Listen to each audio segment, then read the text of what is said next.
You are looking at Julian's pronunciation guide, where we look at how to pronounce better some of the most mispronounced words in the world, like this other curious word. But how do you say what you're looking for today?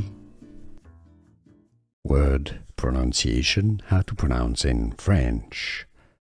This is the word for taste in French, also a flavor, basically how food tastes like. This is also the sense of taste. Goût is the French pronunciation, the G is hard, G, and then OU is pronounced OU.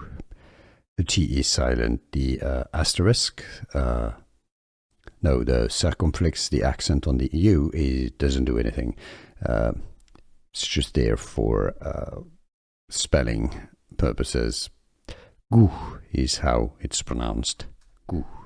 Here are more videos on how to pronounce more confusing words and names too many mispronounced. Like this video if you found it useful. I appreciate your support. I'll see you soon and thanks for watching.